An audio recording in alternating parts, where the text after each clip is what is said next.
I'm just making sure I've got the right chat set up and it's not filtering or anything else. Anyway, we've been doing this for 10 years, and along the way, I knew a good about tools coming into it, and we've learned a lot more along the way, and a lot more about the industry and everything else, and so many tools and so much. I mean, at this point, we're over 300,000 subscribers. We got 120,000 on Facebook, and like 1,200 on Instagram.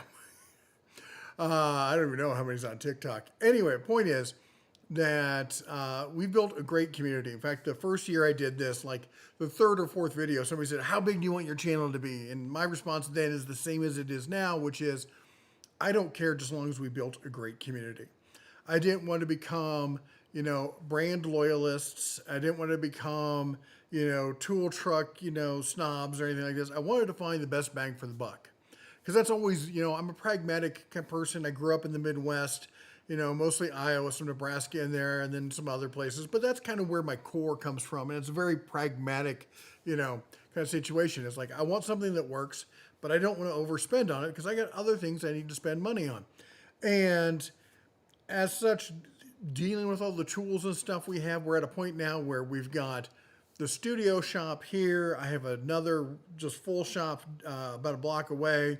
I've got a storage unit full of stuff, and I've got tools out to probably hundreds of people at this point now who are doing long-term testing and getting back to me.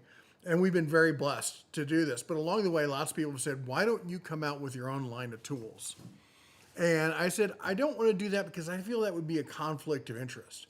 I can't really come out with a line of screwdrivers and review screwdrivers. I can't come out with a line of power tools and review power tools. And that's what we do here, and that's what the relationship is we go out and we try to find the best bang for the buck and that whole thing. But recently, some opportunities came in through some of the stuff and videos you may have seen where we started talking about things that we could manufacture here ourselves in Montana. And as you can kind of see right here, the first product we're talking about is socket trays. And yes, these are 3D printed. And before you roll your eyes, I've been doing 3D printing since it basically became a thing. Back in the day, I built 3D printers. Then you could buy 3D printers. I've spoken at maker shows, the Maker Fair in the San Francisco area. In fact, I just got invited this year, and I was like, I'm not making the drive down there. So I love that community. I love the maker community, the open source community, and all that kind of stuff, and everything it stands for. Now, a lot of stuff has moved away from open source because of trying to, wall off gardens to make things more secure, and I get that when it comes to the technology. But there's one specific tool, and that was sockets, that if you've been around the channel, I've never been a fan of any of the solutions out there. Socket rails are great if you're a pro and you need as many sockets as you can get in a small area. But they don't allow you to see what socket you're grabbing. You got to know. And if you're a pro and you're doing this every day and you're grabbing that same socket 30, 40, 50 times a day, that's a great one, all right? I mean, that's a great solution, and I highly recommend it. I mean, every solution is not for every person, but I wanted to come up with a solution that made me happy, and I thought would make a lot of you happy too. And I was kind of a compromise between density and findability. Findability is how quickly can I find that tool that I'm looking for, and density is how many tools can I store in one area. And we did a video showing the first iteration, and I'm on version 5 at this point. At this point, we're ready to release it to the public, and a lot of people said, "Hey, if you had them, I would buy them." And I'll be honest, we do have a website set up. If you go to denatools.com, and it's not completely done. I'm having issues with trying to, I switched over to Mac not too long ago and trying to manage files and stuff. So I got to get the right images with the right products, but the descriptions are accurate as to what it is. And they're not inexpensive. These are not budget items. They are custom pret-a-porter. That is tailored to fit. They're not off the rack, all right? They're not that one size fits none. And that's what I've really come to despise, because I've got a ton of sockets from a ton of different companies, and I had to find a way to organize them, and nothing worked, all right? I don't grab that same socket every time, so I know exactly where it is. I'm going to different drawers, find different things. And as I said, if that works for you, great. But I want to see that label on it. I like the way it looks. I like seeing it organized. And then the pegs. You know what I think about the pegs? There's never the right amount, because now they have these giant master sets out there, and they're non-skip, and they have every socket imaginable.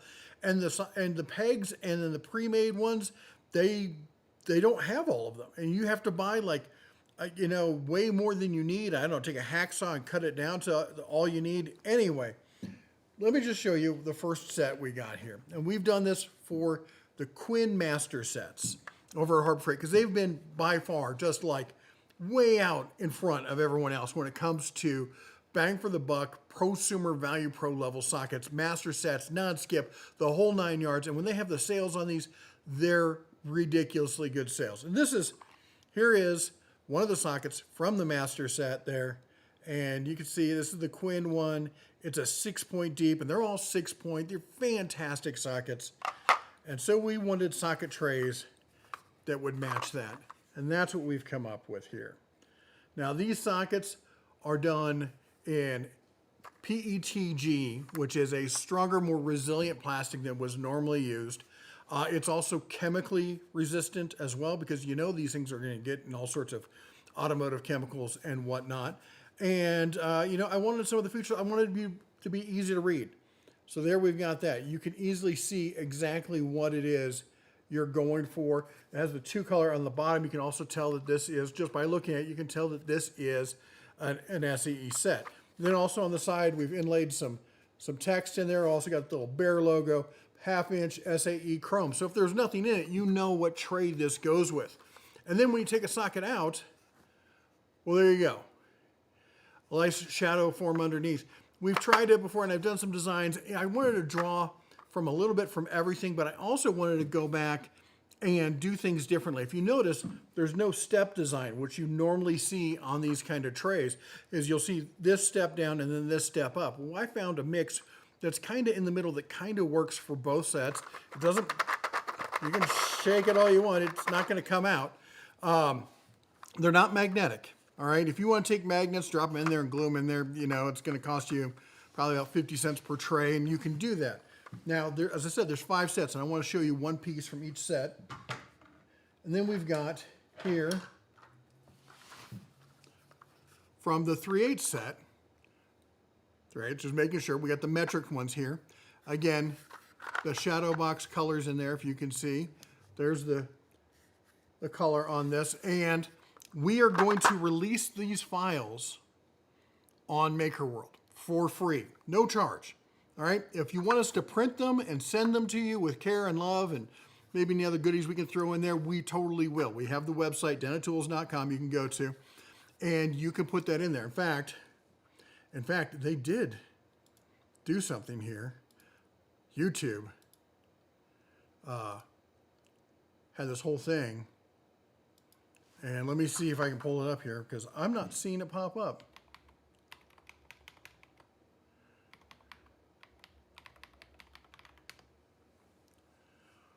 Wow, that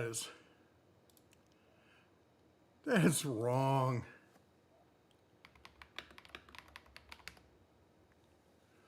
Nope. I should be able to bring it up and have it pop up on screen. I should. Oh, wait, it's gonna let me do it. All right. So, 1/2-inch chrome.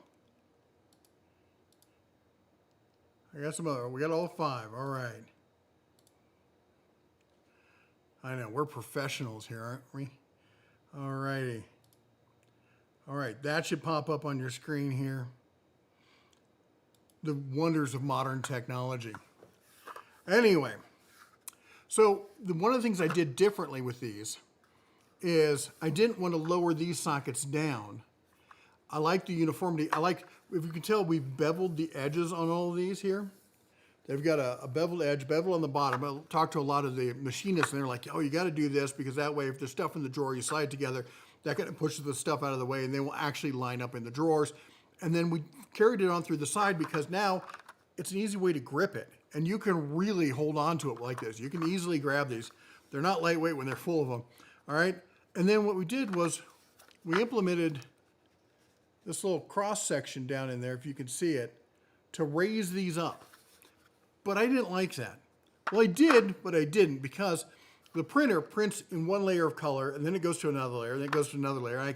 I could print in there in a different color, but it'd be a huge waste and raise the cost. And the cost is already getting up there, and I'm going to try and find ways to bring it down, but I don't know. We're going to do what we can do. So we had to come up with a different solution. Now, here's the thing I like on the impacts. This is the 3/8 impact set. Let me show you here. This is a good little set, and you can tell I've got these sockets in, rather than having them in the traditional way like that, I put them in upside down because I find it's easier to grab that base because it's beveled like that. It just gives it a nice little extra handle. You can just grab it, it comes right out. It's a lot easier than trying to, get your finger in there and grab that one. You do you. You do it however you want. And that's the whole thing I liked about this, was we wanted to do it however you wanted. So let me take these out because I'm going to show you the secret that we implemented. Now, it's only on the ones where the sockets start getting smaller. On the bigger sockets, these aren't needed. But on the smaller, once you get to the 3/8, definitely in the 1/4 inch, you start to see this. And we've got the risers in there. But these risers, you can see, I've got them in 3/8. And let me pull up the 3/8 socket. There we go. There's the 3/8 socket. So there's a 3/8. So we did was, I printed the risers separately. So I can take my trusty pair of pliers, long nose, come in here. Look at that. You know what this means? This means now, if I don't want to use the riser, I don't have to use the riser. If I want to use the riser, I can put it back in. What if I want it on the other side? I want to reverse where my sockets are. Now I can reverse them. I can put them however I want, because that's what I love about this, the flexibility. Now, they're a tight fit, okay? So you have to be careful putting them in and out. But that said, if you break one, I guess you can plastic like this super glues real easily. But I don't know if you're gonna be able to see it, but to make sure you didn't get confused as to which one is which, and I don't have my glasses on, so I can't see what I'm doing here. I've printed, hold on, I'm gonna grab my glasses so I can see what I'm talking about. Is we 3D printed the sizes right on there. Now, I don't know if you can see that. There's the 8, so that's size 18. So if you pull them all out and they're sitting around, you're like, oh, I got to put them back together. What am I going to do? I know I can pick it up. Oh, that goes in the size 18 slot. Now, the trick here is going slow when you put it back in, all right? Line it up. And if you notice, those of you who are paying attention, that 18 just went in that 19 because I did misprint that one. But all the rest of them, I'll show you all the rest of them. And I was rushing, and the reason I did that was I was rushing to get all this done by today. And there's the 17, so we have other ones.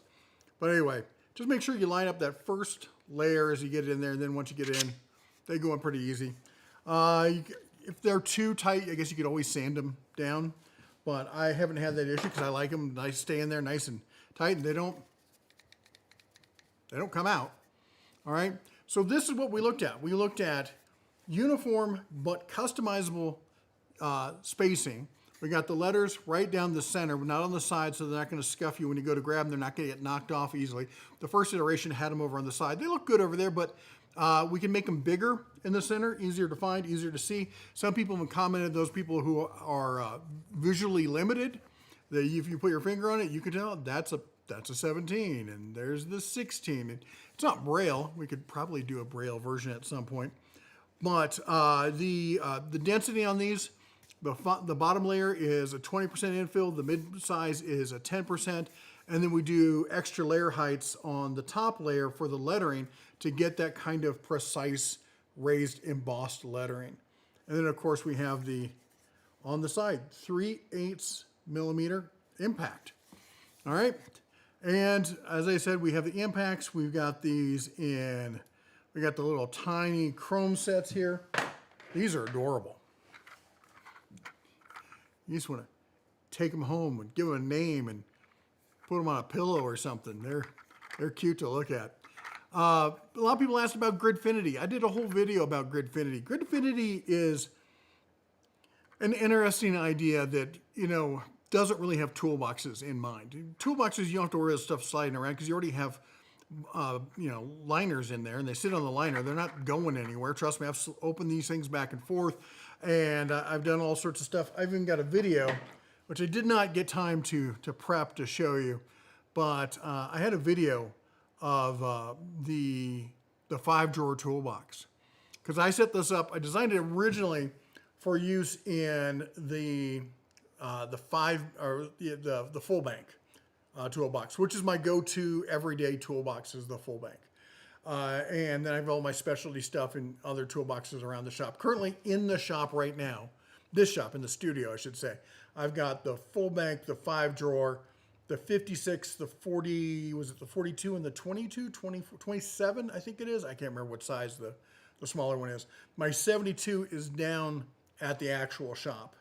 And it's got like all the high-end stuff. Like, so all my most of my icons, a lot of the stuff is migrated up here. It's kind of easier to work out of this shop than the other one. This is nice, bright and airy. We got a cement pad out front. The other one, we've only got dirt, and the door's so low I can't get my bigger trucks in there. So, not that I've got smaller trucks. All right. Anyway, I got other ones. Let me see here. What else we got? We got I think we talked about the chrome. We'll put the 3/8 up there. I already showed you the 3/8. Let me show you the impacts, the 1/2-inch impacts. Oh, these are hefty. Big impacts. All right, and as I said, on the shallows there, when you put them lower like that, then you can lift them up by that, and it's more secure grabbing them like that than it is trying to grab them like that. But you can do it however you like. They're your sockets. Do what you want, all right? These things have made organization and findability off the charts for me. All right, and I don't have them set up here to show you, but on the website, we also have the new pick trays. Now these are, the press print was in white. I had white filament. Somebody sent me white filament. I think it was Sunlu or something. Good filament, but currently we're offering them in black. If there's a color that you think you guys would be better, we can try switching to that color. But what I have right now in stock is black filament. And then I really like the first design I did, and some other people liked them too, so I'm going to offer them because that's the nice thing about a print farm. Or actually, in this case, we're in Montana. It's not a print farm. It's a print ranch. I'm not growing 3D printers. We're ranching them, right?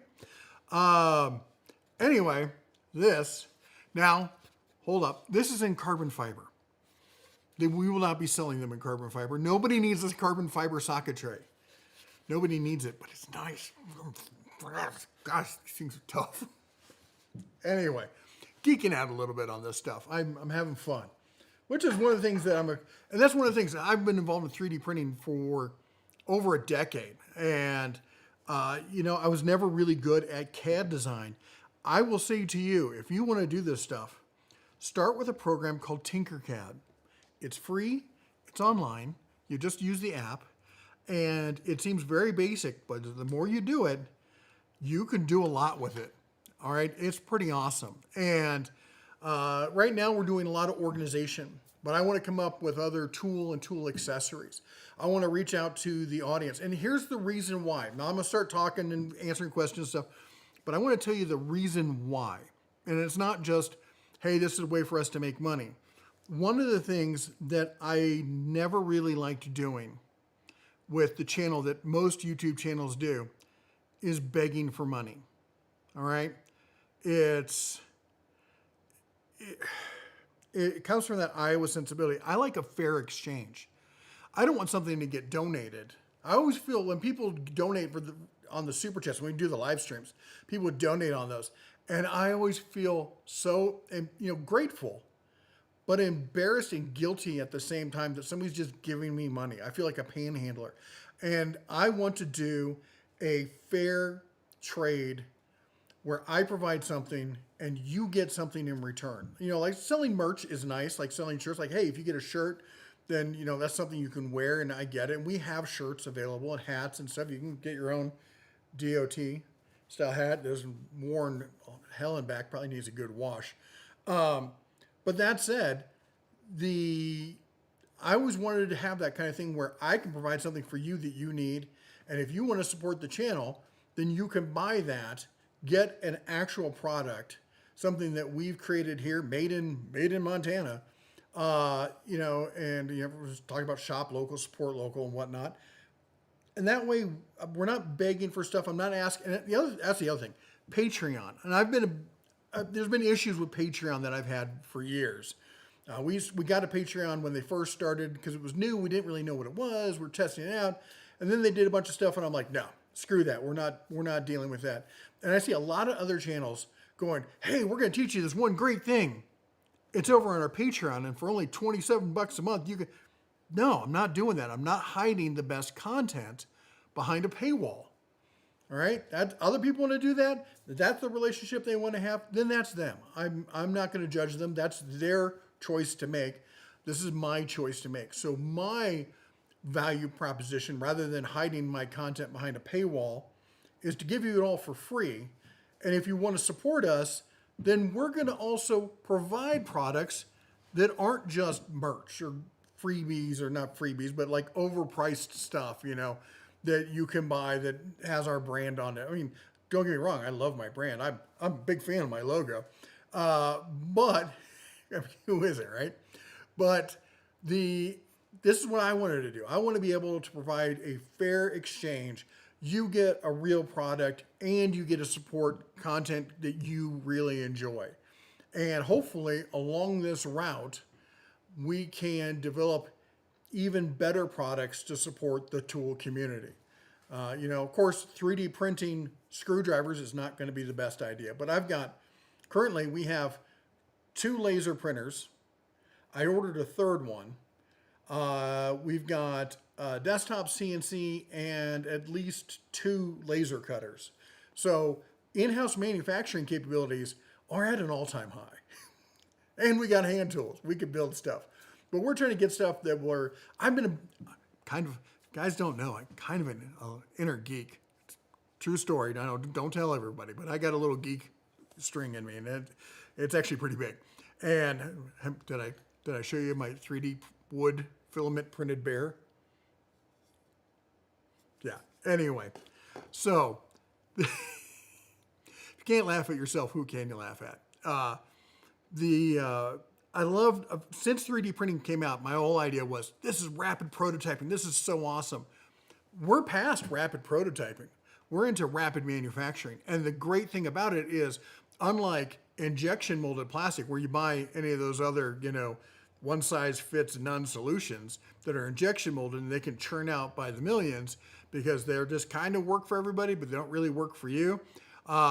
Instead of doing that where they can't change it, if something changes, if Harbor Freight changes the socket set, like they drop this one, they add this one, or say they come out with mid-size or something like semi-deeps or whatnot, we can change the formula and the next day be out with that product to support the community.